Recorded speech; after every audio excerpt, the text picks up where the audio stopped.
Well, well, good morning. Please tell me what you think.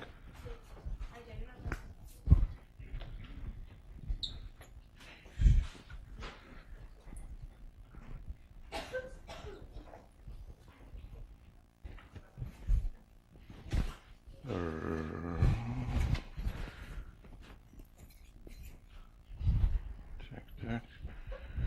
Some people still not here.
I want to thank everybody who sent a feedback, and I like reading your feedback. I also like giving a feedback to your feedback. First, when I read your feedback, I feel always a sense of relief.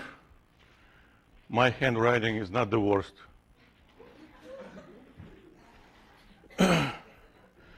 There is worse. You can look them up. They all know Blackbird, no names. So, well, a couple of things very quickly. Labs, a little bit difficult. Labs, great. Labs, pointless. Labs, very helpful. I can go on and on. So this is, again, just an illustration of the fact that everything is relative. What's good for one person seems not so good for another person. And just word of advice, if you enter the lab and you think, I'm going to hate it, you will be hating it. So since you cannot do anything about it, even I can't do anything about it. In order to graduate from the course, there is a minimum number of labs everybody has to do. It's just easier to think about it differently. Otherwise, you're going to feel hate for like 3 hours straight. Not good for your just general health. Plus, you can talk to other fellow students, and maybe they would tell you what they find useful, some elements which could be useful for you too. Now, teaching fellows grade, not so grade, bad. Well, as I told you before, all teaching fellows are equal, but some are more equal than others. I give you exactly the same instructions, and still you have different outcome.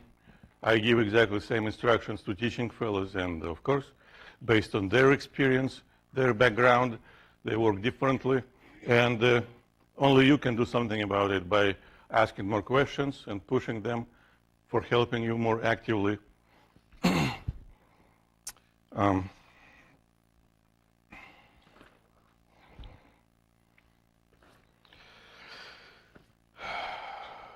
I wish we wouldn't have classes on Wednesdays. Me too.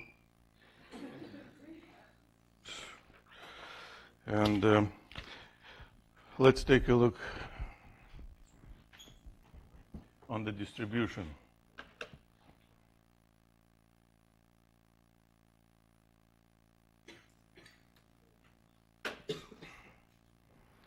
In your feedback, some of you also addressed the exam, and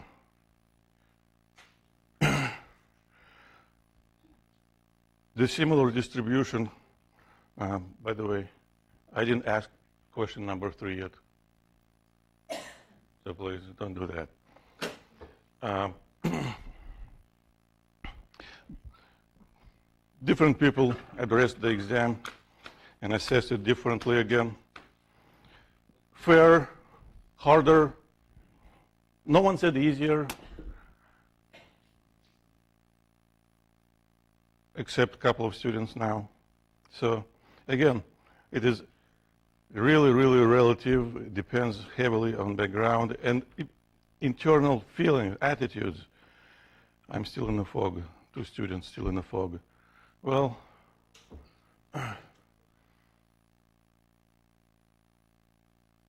no comments. Just get some more coffee. That helps.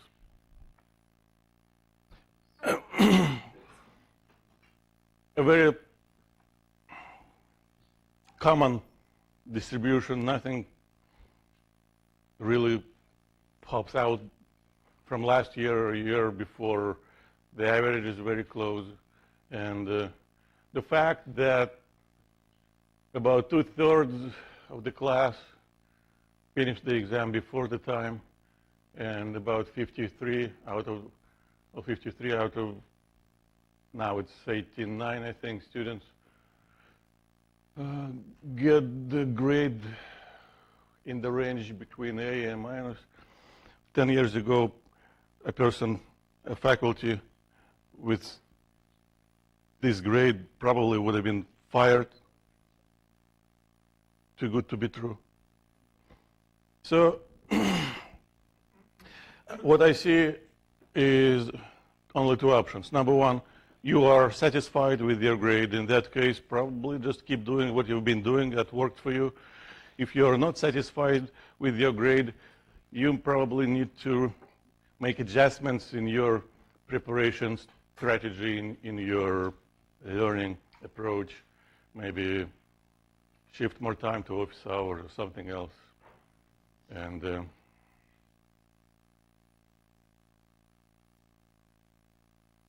see me if you have any questions. Do you have any questions?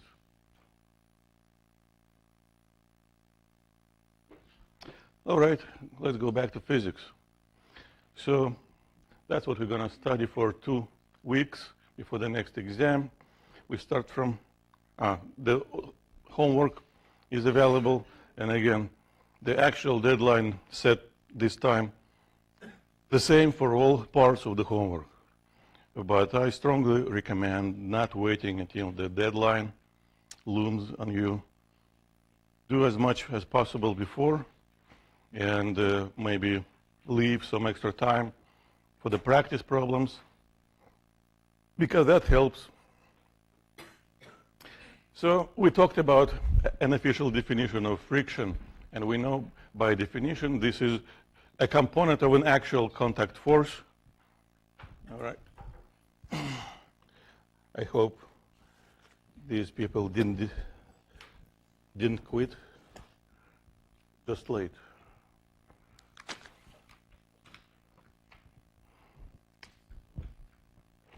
But I need this space for my small experiments. You can pick it up later if you need. So we saw the experiments with the ramp, for example.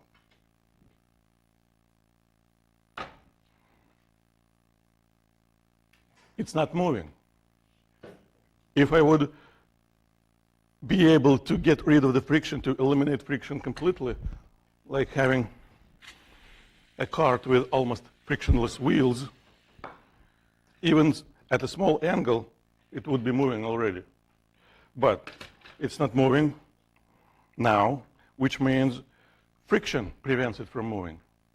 So when friction is acting, but the object is not moving, that's what we call static friction. When friction is acting and the object is moving, that's what we call kinetic friction. And friction is a little bit tricky force. For example, let's talk about static friction. Definitely it's supposed to depend on the angle, because when the angle increases, as we know from the past, the component of force of gravity parallel to the surface also increases. It goes from 0 to eventually mg. And because the object is in equilibrium, that means net force acting on this object right now is supposed to be equal to 0. It means force of friction, which prevents it from moving, must have exactly the same magnitude as the parallel component of force of gravity. And because this component changes, that means force of static friction changes. But it cannot change, well, infinitely. At a certain point, it has to start sliding, which means the force of static friction has a limit, the maximum value. It's easier, of course, to start from pushing and pulling objects on a horizontal surface. In that case, we don't have to think about angles, sine, cosine. Here, I can attach, we can call it a spring scale, dynamometer, force meter, device which measures applied force. I pull on this hook and I can see the magnitude of the force. And right now the magnitude of this force is not 0. But the object is not moving. Why? Well, because force of friction prevents it from moving. But if the object is at rest, friction must have exactly the same magnitude as the tension in the string. If I increase the tension, friction must increase, but it's not going to happen infinitely. At a certain point, it starts moving. So there is the maximum value static friction can provide to this box from this surface. It depends on the surface. I can oil it up, and of course, in that case, the critical value decreases. What else can I do?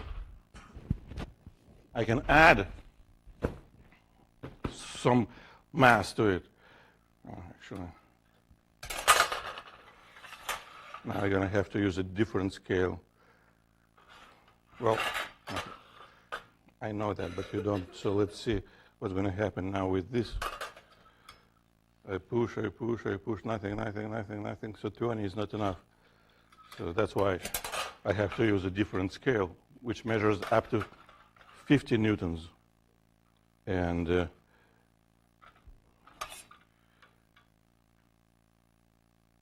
here. So now the critical force is larger than before.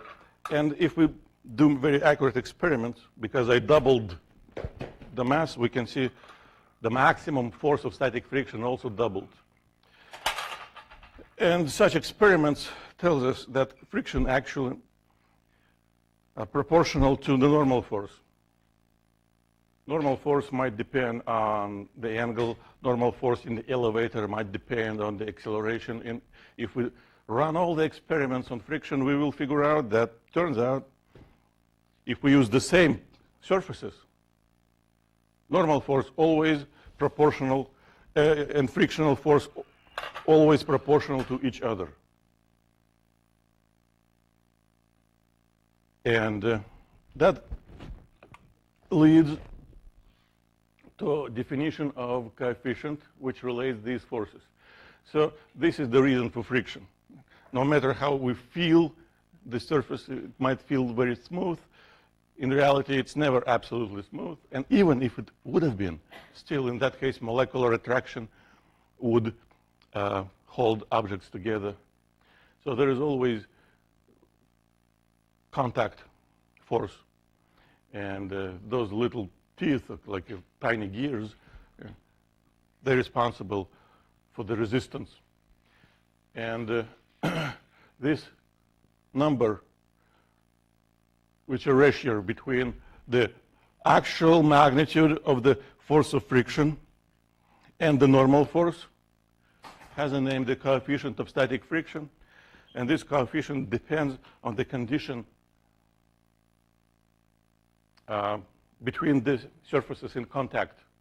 If it's wood and wood, that would be one number. If it's wood and glass, that would be another number. Ice and paper, the third number. And of course, you always can Google the value. It's been measured for all pairs of surfaces. But in our problems, this number either given or is an unknown which we have to solve for. Of course, so this is a question for you. Now if we talk about kinetic friction, we can repeat the same experiments. We just have to make sure the object is sliding with a constant velocity, like this one. If velocity is constant, acceleration is 0, that means net force is again 0, as we know. And if net force is 0, that means tension and friction also have the same magnitudes. So this is how we measure kinetic friction. And an official definition of a coefficient of kinetic friction, again, is a ratio. The magnitude of the force of kinetic friction divided by the normal force acting on this object has a name, coefficient of kinetic friction. And the question for you is, what do you think about the unit of the coefficient of kinetic friction? Well, the unit of coefficient of static friction, of course, will be the same. They share the unit. So this is a review lecture 1, unit analysis. We can repeat experiment again. If we double the mass, which in this situation means we're also doubling the normal force. And if we make it move now with 0 acceleration but constant velocity, we can see the force also doubled.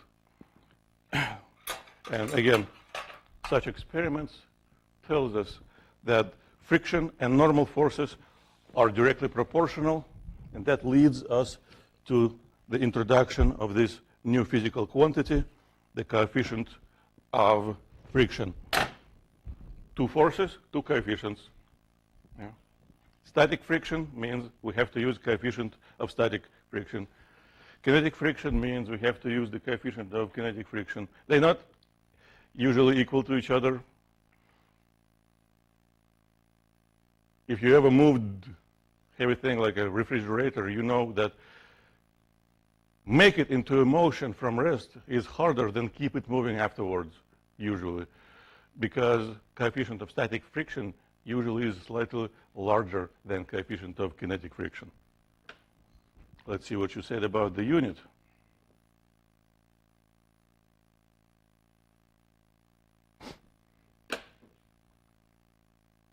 So 1 or 5, 1 or 5, 1. 1 is wrong, because unit analysis tells us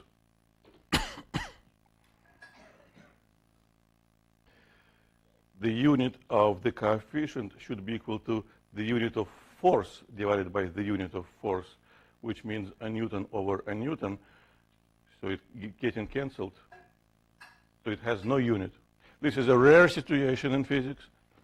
Normally, physical quantity has a unit, but this is the case when it doesn't. Now, I say, I forgot to mention, probably you know, this is a Greek letter, mu, not mu. Any questions? So far, it's just a definition. Now we got to solve a couple of problems to see how it works. For example, I'm going to give you a minute to draw a free body diagram because this problem is about forces. What do we know about forces after the first exam? Everything.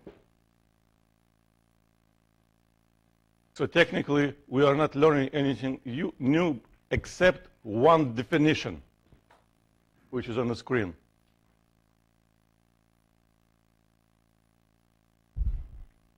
We just added one more force to the list of our forces. We knew force of gravity, normal force, general applied force. Now we added one more force. We know how that force is related to other forces. So we just have to follow the same strategy we used before every time when we had to analyze any problem related to forces acting on an object or several objects. It starts from a diagram, Newton's second law, and we just follow the logic and see where it will lead us. So in this situation, we know that there has to be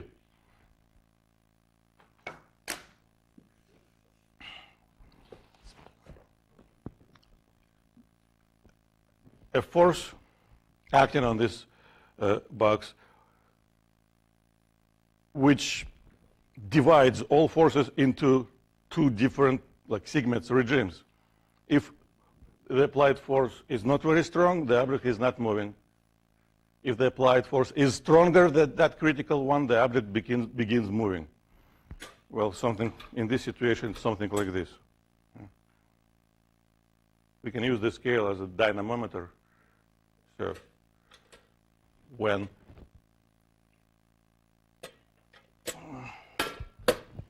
it's easier if the value is larger. So I push and I push and I push, nothing. But when critical force is reached, well, they start moving. That's what we're looking for.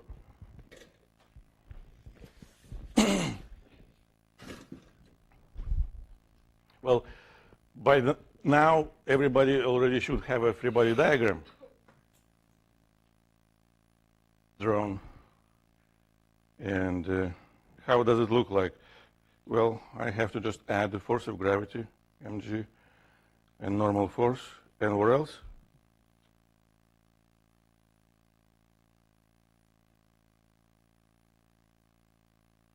What force should I add? It's already there.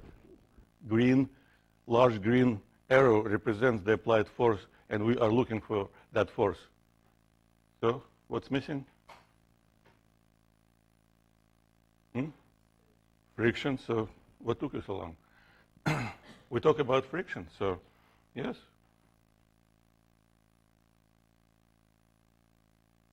That's it. What do we do about that huge green arrow? We know as every vector it has components. There is a horizontal components, force applied x. Vertical components, force applied y.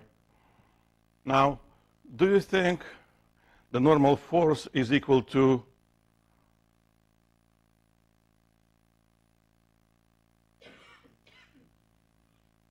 Newtons? No, because as we remember, when we kind of adding some push from above, that increases the normal force. So you see, again, we just have to repeat exactly the same reasoning we used before, which means we cannot erase from the memory everything we've learned before the exam number one. because we have to use it again and again. We have to reuse that. So, well, let's start writing x and y components of the Newton's law relative to the x component. Well, the word minimum means that the horizontal component reaches that critical value, and the box on one hand still is at rest, but on the other hand begins moving. You know. What does it mean? It means at that critical moment, the x component of the applied force should reach not just force of friction, should reach maximum value of the force of static friction.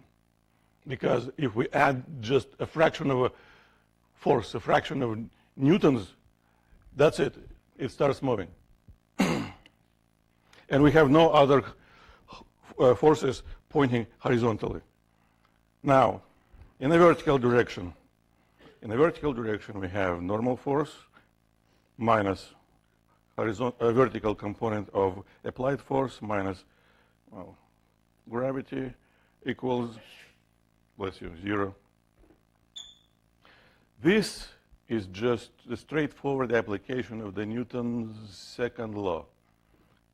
But now we can add one more equation, which is on the screen, but we don't like fraction bars, so we can rewrite it. Maximum value of the force of static friction should be equal to the coefficient times normal force. That's not the Newton's second law or first or third. This is basically a definition of a coefficient of static friction. We always can write it when we need to relate normal force and static friction. Done in terms of physics. Well, that's the first example on the force of friction, so let's finish it. So what can we write down? Well, first of all, I can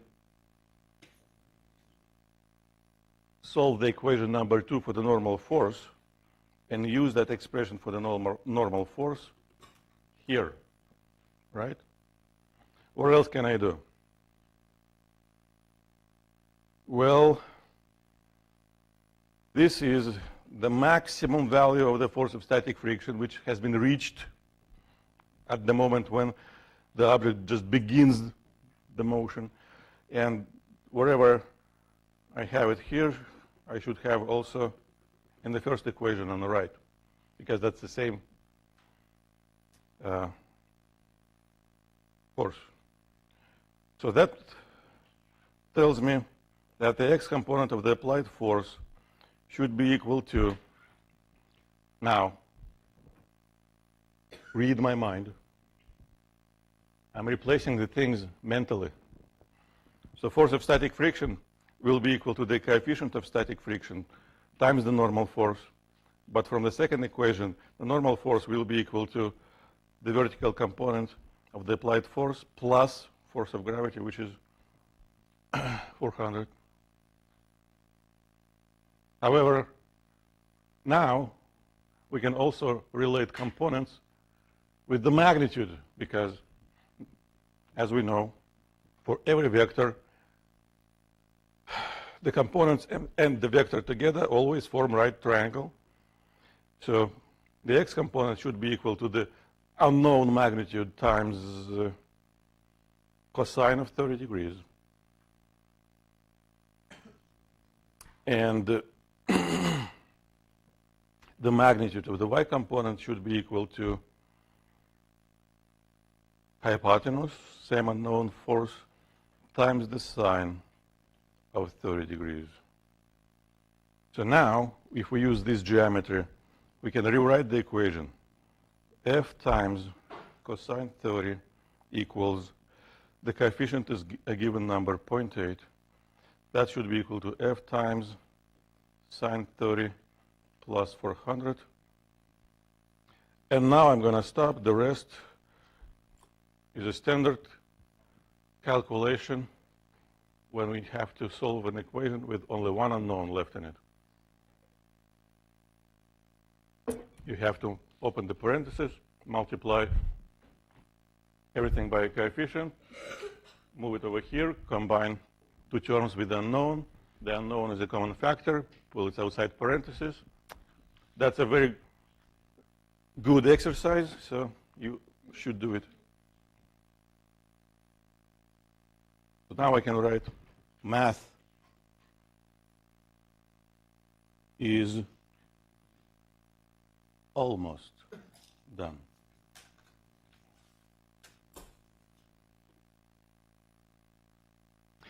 Now, of course, a similar situation, but related to the force of kinetic friction. The box is moving, but the velocity remains constant, which means immediately acceleration is supposed to be 0, which means net force has to be 0. So I'm going to do it faster now, because nothing mathematically is different from what we just did. Same geometry, same conditions. The only difference is, in the previous problem, we knew the coefficient, we were looking for the force. Now we know the force, we are looking for the coefficient. From the mathematical point of view, there is no difference at all. So, again, oops, that's mg. That's normal force. It has to be the force of friction. Now it's a kinetic friction. And we now can calculate the components. The x component should be equal to 100 times cosine 30 degrees. And the magnitude of the y component should be equal to 100 times sine of 30 degrees. And again, acceleration is 0 because velocity is constant. And we know that because we've learned it before. So the Newton's second law tells us if x should have the same magnitude as F friction, only two horizontal forces, and they cancel each other out. Relative to y-axis, we can write immediately that the magnitude of the normal force should be equal to the magnitude of the y component of the applied force plus force of gravity. And the third equation relates frictional force and normal force. So again, mathematically, nothing new. What do? Very quickly. 100 times cosine 30 should be equal to frictional force, which is the coefficient times normal force, which is the vertical component, which is 100 times sine 30 plus 400. This equation even easier than the equation we had before, because now all we have to do is just divide two numbers, 100 times cosine 30 over 100 times sine 30 plus 400. That should be point something, small number. Done.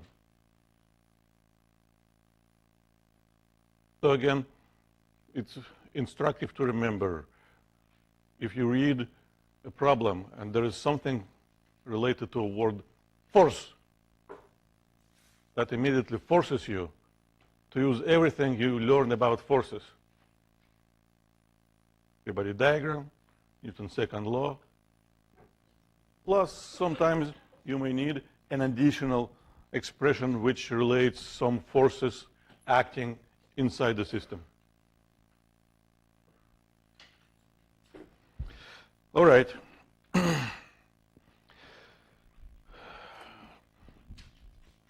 you pushed the box. Pushed the box means you acted almost instantaneously. This what happened. Pushing means this. Pushing means you've been applying the force for a long period of time. Pushed means this. Pushed, kicked, burst. Yeah. Just very quick interaction. And after that, what's happening? Well, it slides and eventually stops. That's what is happening. After the push, the speed of the box was equal to 15 meters per second. Eventually,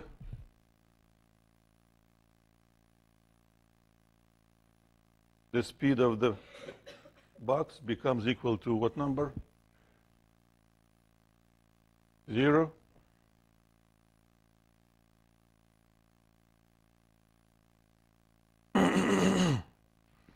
And this is, we need to calculate the distance traveled. First of all, this picture already tells us that we know a lot about this situation. Yeah. Initial velocity, final velocity, distance traveled. Those are variables which usually are part of a bigger picture, which also involves a couple of other physical variables. What could I add to the list of physical variables to this list? So initial velocity, final velocity, where else?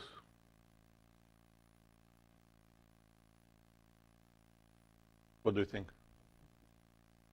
What other variable is a part of the connection? What do you think? When velocity changes? Someone was whispering. Say the same word, please, but louder. Whoever was whispering, I don't know who. I was watching that gentleman, but I was listening to your whispering, so I knew you said it, so please just say it out loud. No, that's not what you said. Why did you change your mind? You said acceleration. I heard it. Well, someone, I don't know who. Acceleration, and there's one more variable which also belongs to the same list. What is it?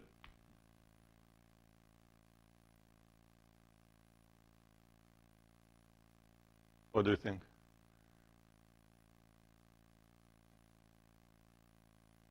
Velocity initial, velocity final, acceleration. Yes? Time. At this point, you shouldn't be thinking about it. It should be like knowing your own first and second name, or your friend's first and second name, if you know. So these variables are related together always. So this is a complete list which describes motion with constant acceleration. They're all related. And there is another list of variables which includes coefficient of kinetic friction in this situation. And coefficient is related to force of friction, of course. And if we talk about forces, of course, Newton's second law relates forces and mass, and also what? Acceleration. So this variable, acceleration, becomes a bridge between one set of variables which we used to use to describe the motion, just how it's happening, and the second set of variables which we used to describe why is this happening. Yeah, that's what we call kinematics. That's what we call dynamics. This type of reasoning, just listing all important quantities without even asking, do we know, do we need to know, it doesn't matter. This type of reasoning is what we call thinking as a physicist. Well, if we talk about motion with constant acceleration, we can immediately throw in set of equations, again, without thinking. Final velocity equals initial velocity plus acceleration times time. X equals x initial plus initial velocity times time plus 1/2 acceleration time squared. There's a third equation which has no name, that's its name. In final velocity squared equals initial velocity squared plus 2 times acceleration times displacement. That's all we know about motion with constant acceleration. What do we know about forces? Well, first we have to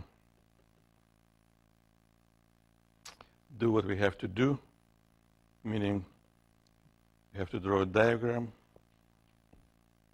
free body diagram. Free body diagram ideally is supposed to also show the acceleration. So acceleration is a vector. As any vector, it has a direction.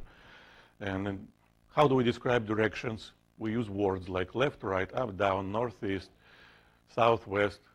So please tell me, what is the direction of acceleration of this box while the box slides down to the right? How do we call it? No, I didn't say negative. I said left, right, up, down, north, south, east, west, left. But the component of the acceleration will be negative. We talked about it. Saying acceleration is negative is outdated. It's out of the fashion anymore. We don't say that anymore. We say acceleration has a negative component relative to the positive x direction. Of course, naturally. X-axis points to the right, and acceleration has to point to the left because the object is slowing down, and we know that because we learned it 2 weeks ago.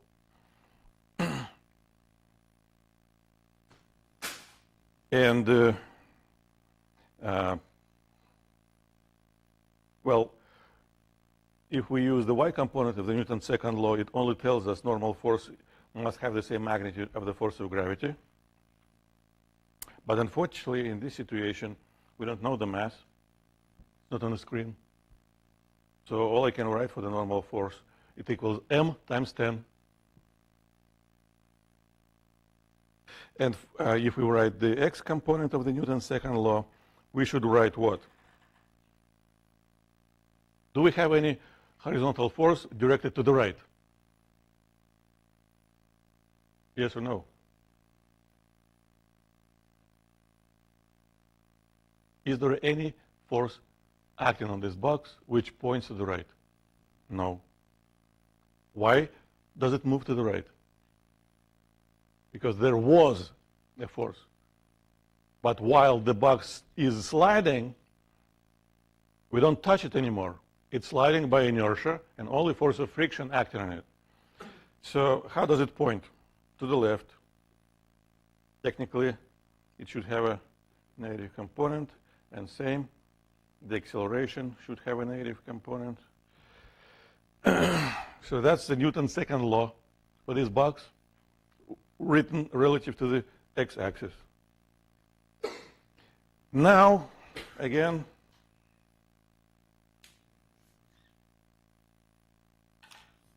my favorite statement.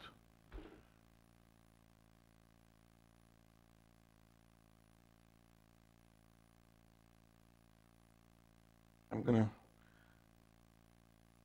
where's my marker? Where's my cursor? Here, okay. I want to do a little bit more math, so I want to insert an extra page.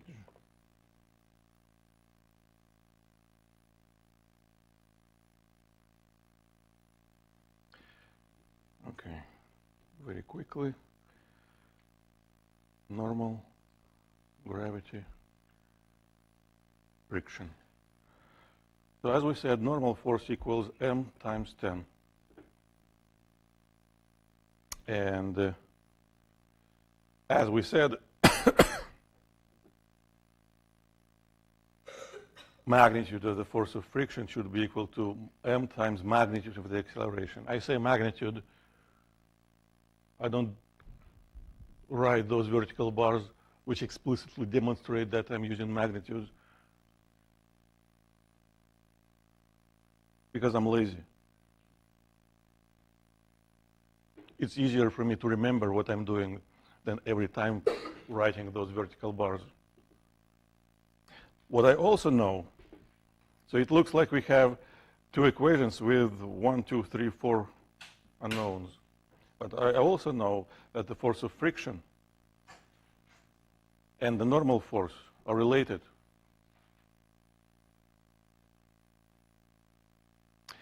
And this coefficient of kinetic friction is equal to 0.4. Okay. 0.4. That's a 4. Any units? Units? No, it has no unit. So just a number. So now what can I write? I can write that force of friction, which is on one hand equals m times a, should be equal to coefficient of kinetic friction times normal force, which is on another hand equals to m times 10. And if I look at this expression, that makes me very, very happy. Why? What can I do? I can cancel the unknown.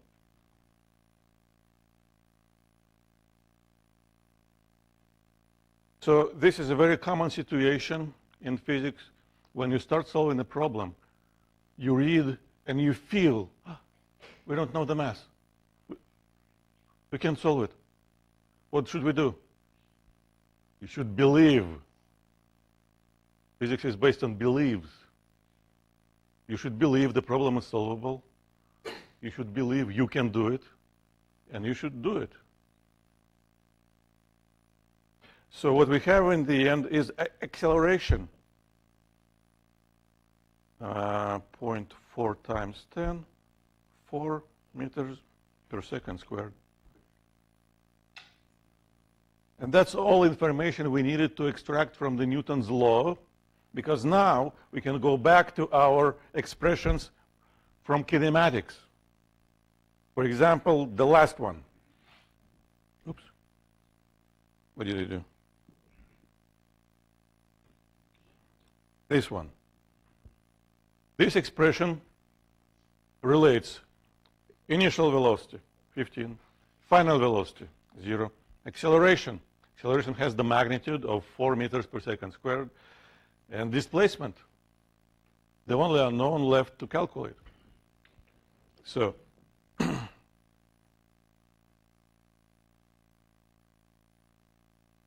V final squared equals V initial squared plus 2 times A times, well, delta X or S, same thing for us. So start throwing in numbers. 0 equals 15 squared plus 2 times 4 times S.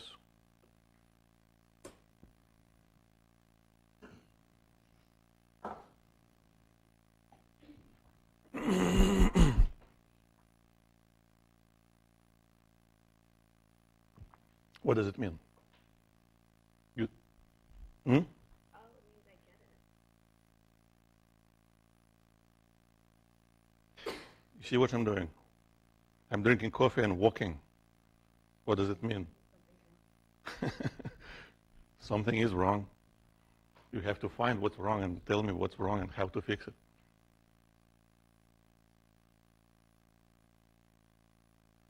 So it's too soon to say, so far you should say,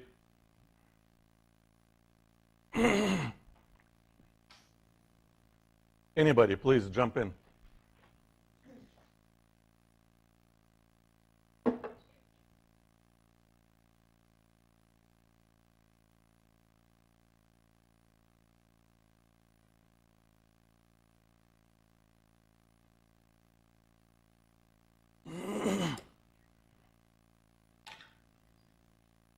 Someone has to say something. Say something.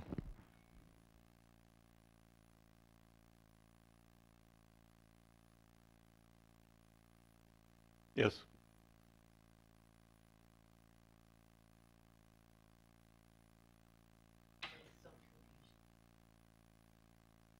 So how do we unconfuse it?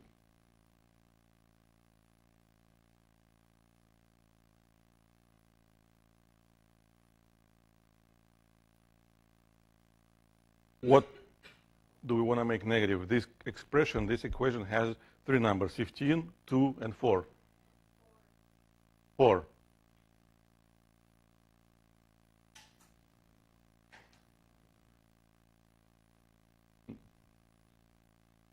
All right, now it works.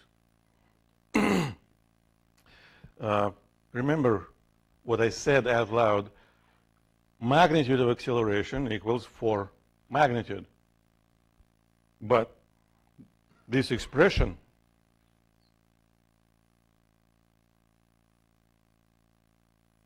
relates components. Now we're done. Now it's fixed. Now we can just solve it for distance. S equals 15 squared over 2.4, 225 over 8, whatever it.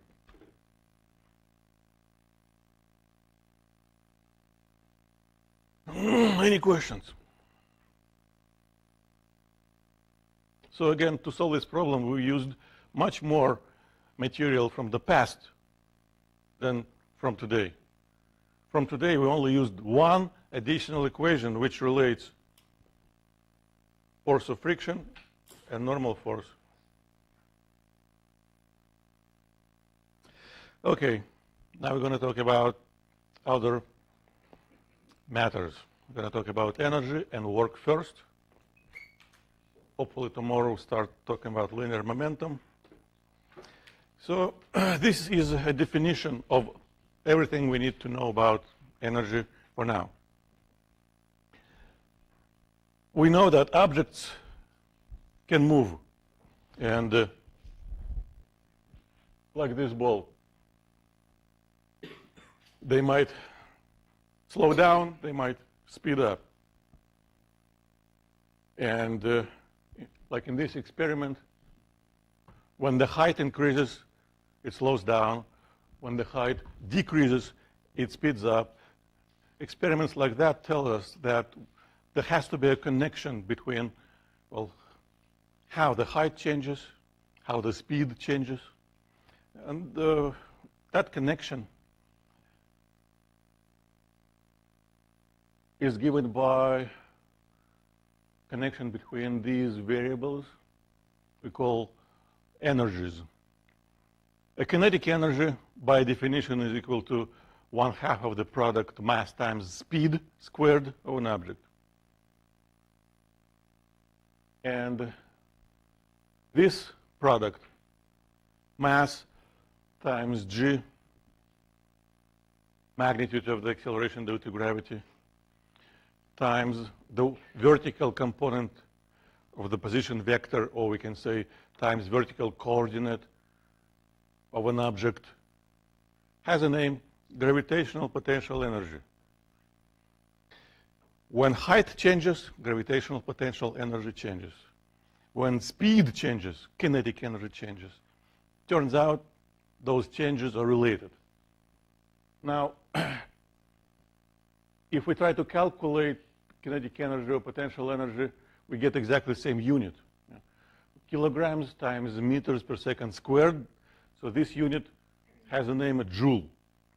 And potential energy has the same unit.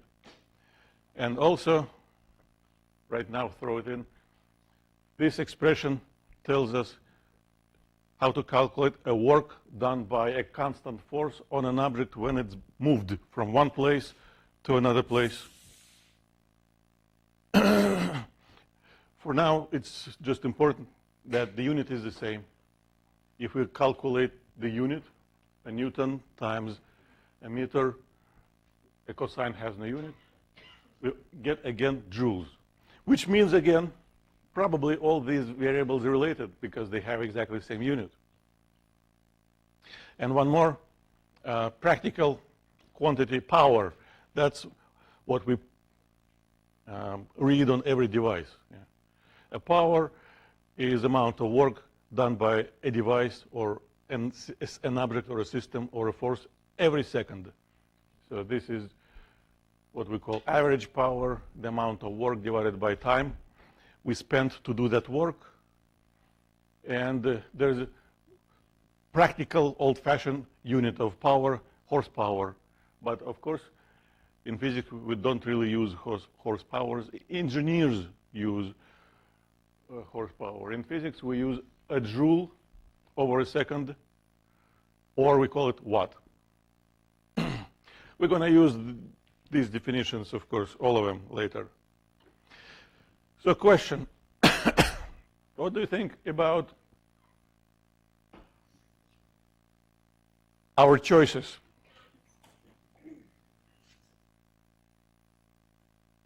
Kinetic energy, by definition, cannot be negative. It could be equal to 0. When an object is at rest, speed is 0, no kinetic energy. If object is moving, first of all, negative mass doesn't exist, at least so far, and anything squared is positive. So when object is moving, it has kinetic energy, and it's always positive. But gravitational potential energy, by definition, depends on the vertical coordinate. And vertical coordinate depends on vertical axis. And we choose the axis, and that might affect the number for the energy. So the question is, where can we choose the origin of our axis? And what do you say? Where can we choose the origin?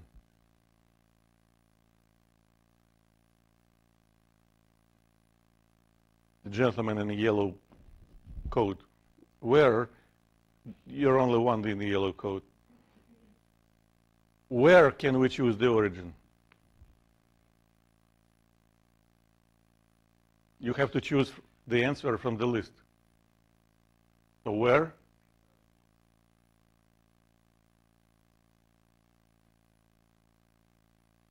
There's a more general answer for that. Yes, we can. But that doesn't describe all possible options. There's one word which describes all possible options. Which word is that? Cannot hear you. Again, that is a very specific answer. There is a word which describes all possible answers. What word is that? Anywhere. Remember that. You choose the origin. So let's say this is my ruler, that's 0, that's my origin. If I choose the origin here on the surface of this table, what will be the y coordinate of this ball? Equal to what number? 0. And that makes the energy, potential energy of this ball 0. But if the same ball sits on the same table, but I choose my origin here, that's my origin. That's the 0 level. What does make this for the value of gravitational potential and energy? What happens to gravitational potential energy of the same ball on the same place? Negative, because it's below 0. But I can choose my origin on the floor. The origin is there. It's the same ball, same location, but now the y coordinate is positive, and that will make the potential energy positive. So this variable is relative, could be positive, could be negative, could be 0, depending on how we choose the origin. Well, so is potential energy always positive? No. Could be positive, could be negative, could be 0. Now, work. This is a very important definition. When object has been moved from initial location to the final location, to calculate work, we don't care how it's been moved. This variable represents the magnitude of the displacement. That's what it is. We need to know the exact definition of the exact meaning of this variable. And displacement is a vector which connects initial location and final location. So we can measure the magnitude. This variable represents the magnitude of a force work of which we're calculating or measuring. And this is the angle between displacement and the force. That's an official definition of mechanical work done by a constant force. And the force of gravity is constant, for example. So we can calculate using this equation the work done by force of gravity, and we will. But for now, I want to ask you this question. In this experiment, there's an applied force which makes a box move across the table like this. It's not just one force acting on it, of course. There's force of gravity, frictional force, normal force. And the question is, according to this definition, what can you say about the actual value of the work done by the normal force in this experiment? Is it 0? Is it positive? Is it negative?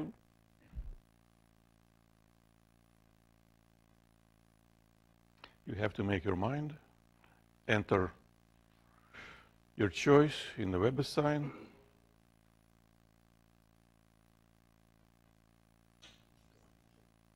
So by now, you don't need the slide anymore. Your answer already is in your brain. So let's see what you say. Let's see. That's the question number 5. So we have 2 competing answers.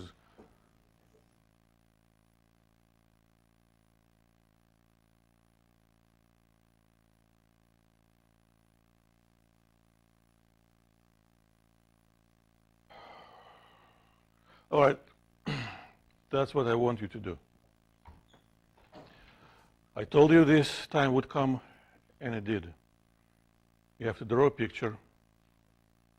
You have to show clearly in your picture the displacement of the box, the normal force, the angle between the normal force and the displacement. Say something about the value of that angle. Take a picture of your picture and email it to me, to my email address. Try to do it more readable.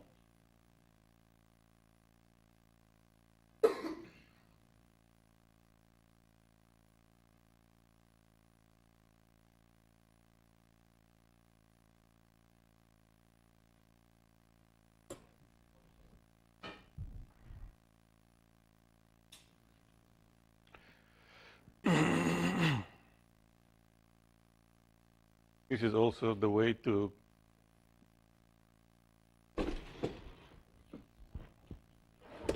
that's what I forgot.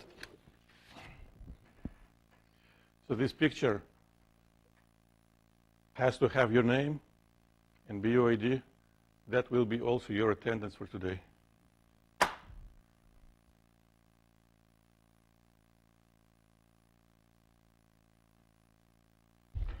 Yes. Yes, of course.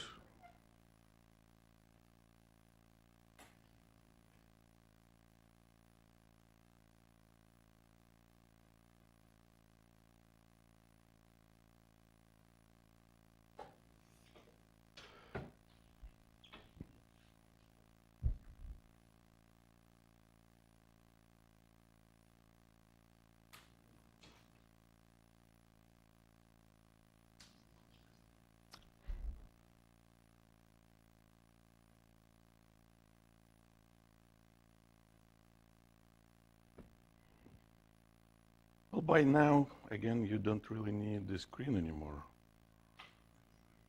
And what do I want to do? I want to check my email. And usually I do it on my phone.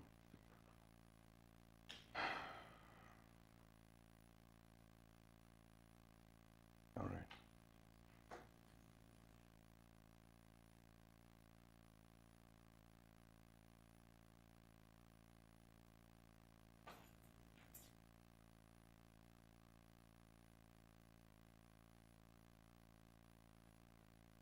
Okay. I'm starting getting some emails.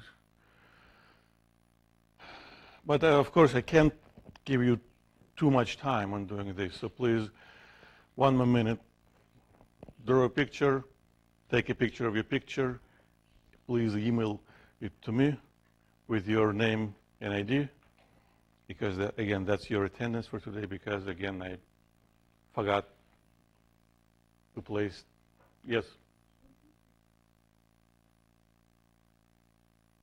I need to see the displacement of this box, the normal force acting on the box, the angle between the displacement and the normal force. Everything else is up to you.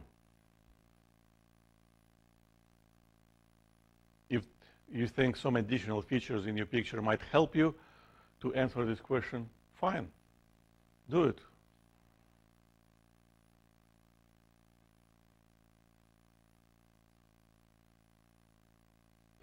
But what I need to see is the displacement, the normal force, and the angle between these two vectors. A displacement is a vector. A normal force is another vector. Any two vectors always have a certain angle between them, which might range from 0 to 360, technically. So when you have two arrows, there has to be an angle which could be measured or calculated and also photographed.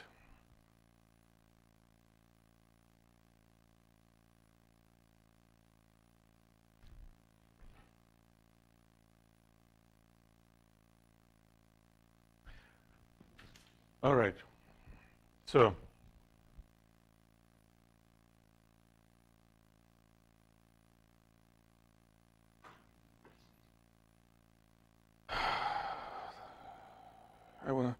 I could have used the original picture, but I always prefer drawing my own because when I do that, the motion of my hand results in firing up extra neurons in my brain. And I love that feeling. So the box was moved from initial location to the final location horizontally, which means the displacement is a vector which points to the right. That's a vector. The magnitude of this vector, the length of this vector,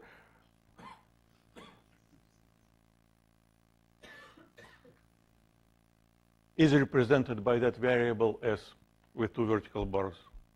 Length of displacement. Now, the normal force, how does it point in this particular situation? How do we call the direction?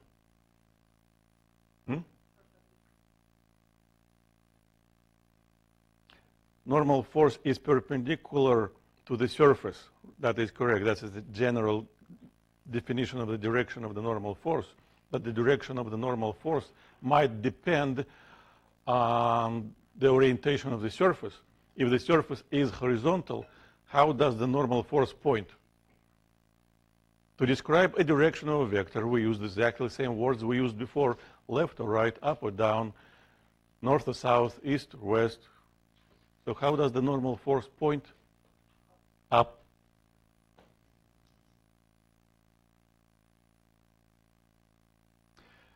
So now, do you see the angle between the normal force and displacement? I do. This is the angle. What can you say about the value of this angle? Let's call it theta. Can we assign any number to this value? 90. Now, if you have a calculator, you can actually calculate the cosine of 90. What number do you get? 0. So if you're multiplying three numbers, one number, which represents the magnitude of a force, second number, which represents the length of the displacement, and 0. What do we get? 0. It doesn't matter if the force is strong and displacement is long. Normal force doesn't do any work in this particular situation. 0 joules. 0. This is how we apply this definition of work. We have to see the angle. If we don't see the angle, we just can make a mistake. Well, work in physics is not work at your workplace. For example, if you hold a heavy object still, you don't do any mechanical work because there is no displacement. However, you feel it's kind of difficult to hold it. So when we say this word work, we always mean a specific calculation behind that. This is the work in mechanics. Even if we feel like we're doing work, in reality, we don't do mechanical work. When, for example, nothing is moving, you can push on the wall very, very hard, get sweaty, you know, but still you're not doing any mechanical work. You still spend energy, of course. Yeah. Why? Well, because the blood is moving inside you, and that motion is required some energy. So mechanical work is a number, and that number can, as any number, can be positive, 0, negative. And that number only depends on this angle, because the magnitude of the force is never negative, magnitude is never negative, displacement is never negative. So if you have a situation when the angle is acute, between 0 and 90, that force does positive work. When the angle is between 90 and 80, that force does negative work. When the angle is 90 degrees, that force, even if it's acting, doesn't do any work. That's it. Now let's calculate work done by force of gravity because, well, it's important, and we can do it because gravity is a constant force. In this example, well, we shoot the ball and it lands somewhere, or it doesn't matter, maybe it keeps flying. There's the initial location, there is a final location. What's important is force of gravity acting on this ball always points down and has exactly the same magnitude, so it's constant. Force of gravity is constant. Hence, we can apply the definition of work for the constant force. The magnitude of the force of gravity equals mg. Well, the displacement is a vector. It starts at the initial location, it ends at the final location. This blue arrow represents the displacement. And for now, all I can write is delta S or delta R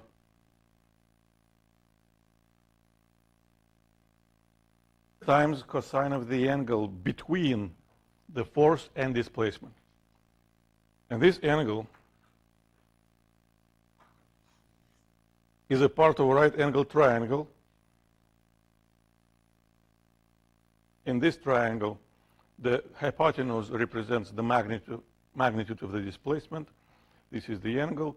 And we know from the geometry, if we're multiplying hypotenuse times cosine of the angle, we should get the length of the side adjacent to this angle.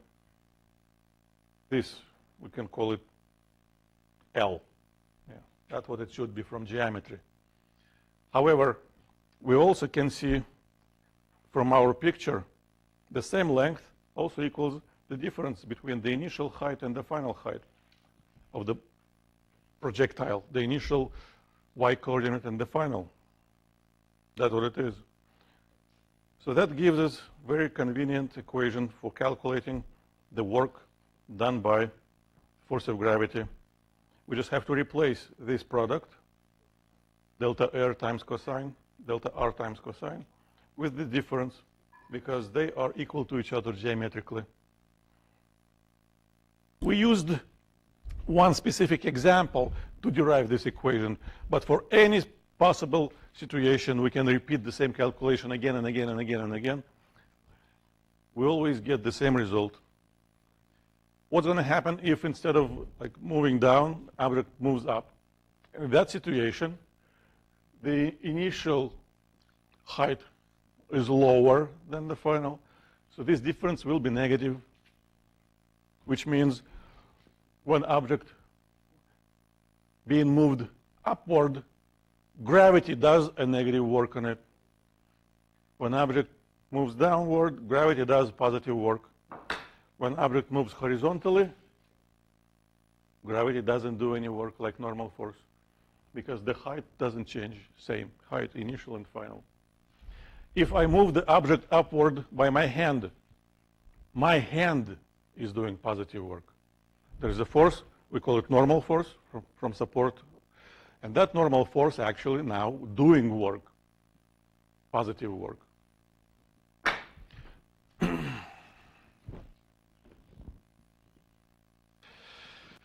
All right, that's an equation. Don't do that, I just said it. It's going to be equal to 0 when object in a horizontal motion, gravity doesn't do any work because the initial height and final height are equal to each other, or we can employ the same type of reasoning we used for normal force. Force of gravity points down, displacement is horizontal, the angle between them is 90 degrees. So no matter how you think about it, when object moves horizontally, force of gravity doesn't do any work.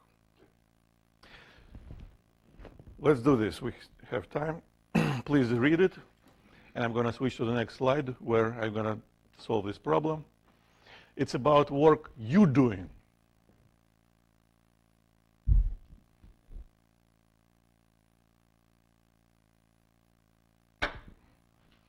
So the applied force makes it move. Of course, that's not the only force acting on this object.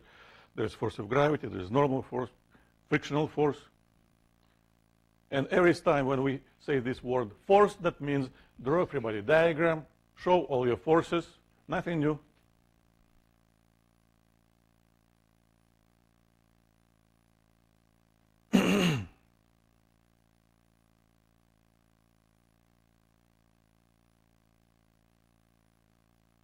And we used to say a rule, every force has a source. Now, there's a different rule. Every force does some work. Sometimes could be 0, like normal force or force of gravity for the horizontal motion. Sometimes could be positive, like in this situation. And sometimes could be negative, because friction, for example, is opposite to displacement. So the angle will be 180, and cosine of 180 is -1. Friction does negative work. So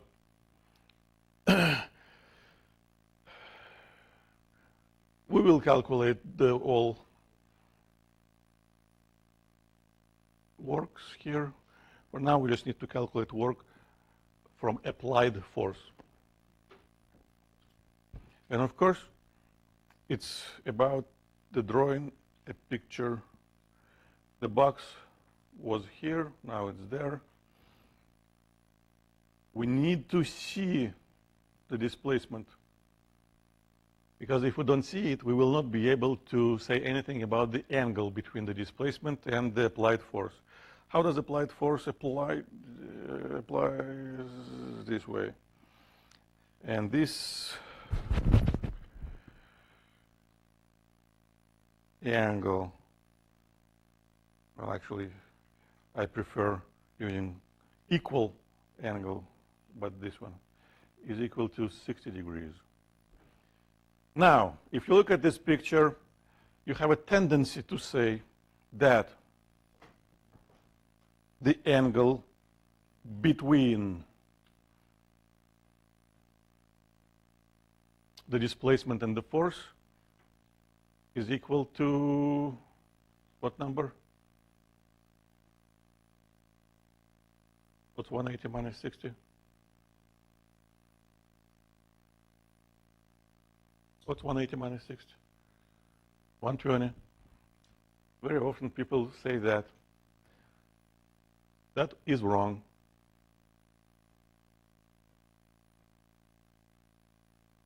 A common mistake. Because if you want to measure an angle between two vectors, we have to redraw vectors from the same point first. That's what the direction is. This vector points to the right. This vector points like, I don't know, southeast.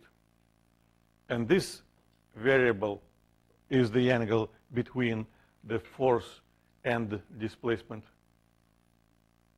And this is 60. Now we're done. Yeah? Now we have to apply the equation straightforwardly. The magnitude of the applied force is 14. The magnitude of the displacement is 2 meters. And the angle we have to use for calculating the work is 60. Just remember that.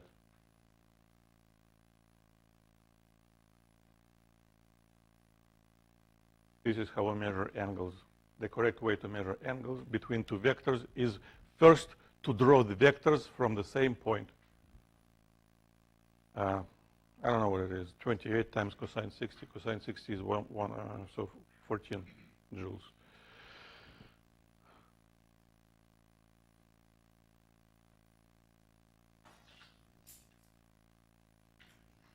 Work done by friction. Well, the friction is a tricky force.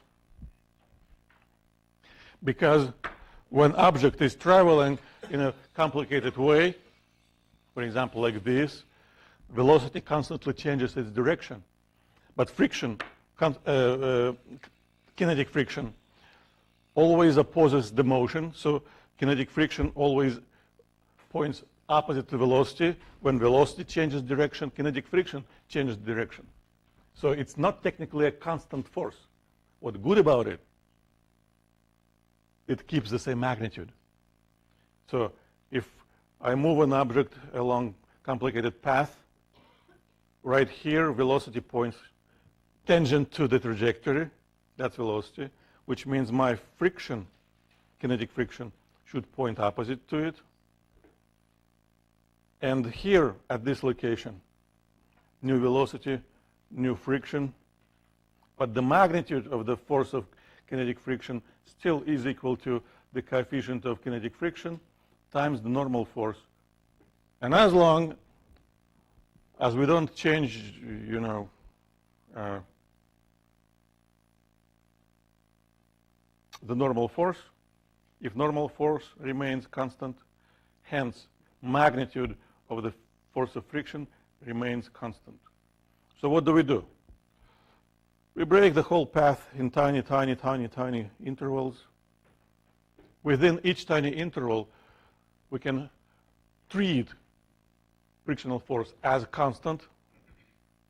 And for each tiny interval, we can calculate the tiny work done by the frictional force, which is supposed to be equal to what? It's supposed to be equal to the magnitude of the frictional force times the magnitude of that tiny displacement times cosine of the angle between these two vectors. And this angle always equal to 180 degrees, no matter where we measure it. Velocity, friction, 180. And cosine of 180 always equals -1.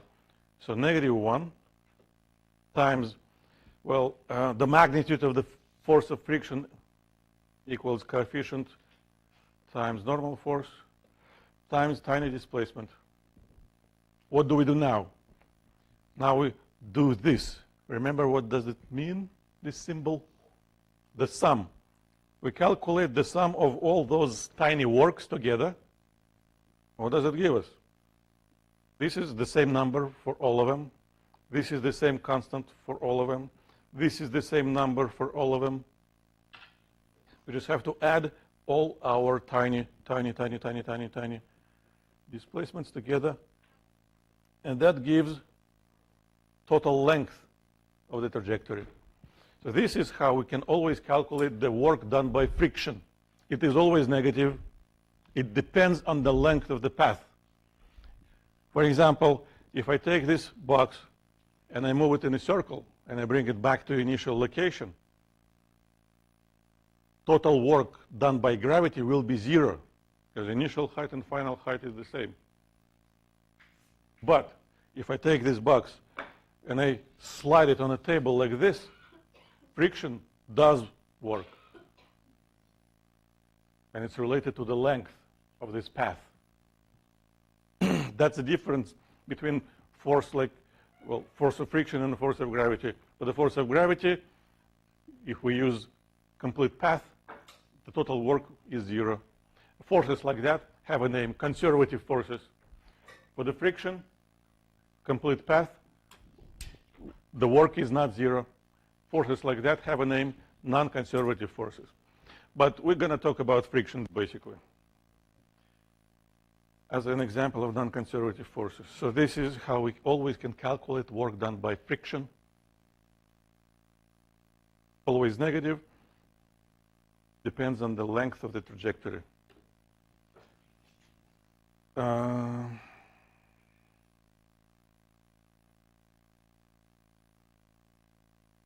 3 minutes, more than I need.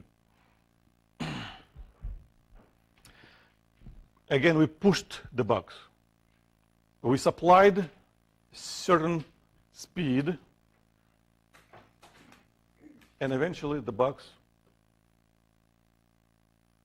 stops. Final speed is equal to 0.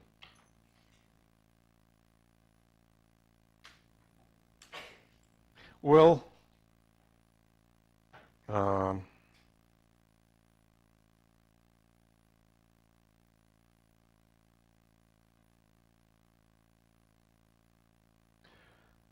we actually solved the problem. I just don't have the number in mind. So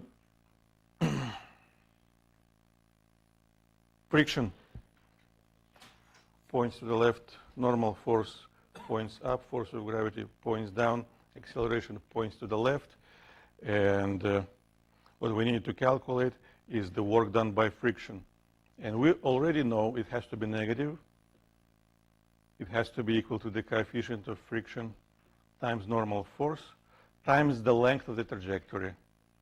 So it's going to be equal to -1 times coefficient 0.4 times normal force. Normal force in this situation has the same magnitude of the force of gravity, and we had it before, 400 newtons. So the only variable left is the length of this path.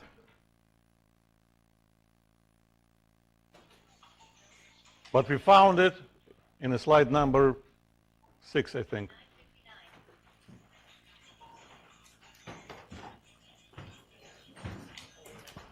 Thank you very much.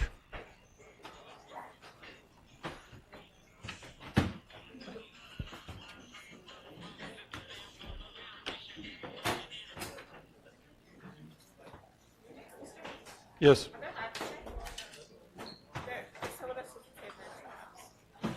Can you show me what the syllabus say? I sent you the picture. I don't need to sign in for their attendance, no? No. Okay. Does your picture have your name and BOID? Yeah. That's it?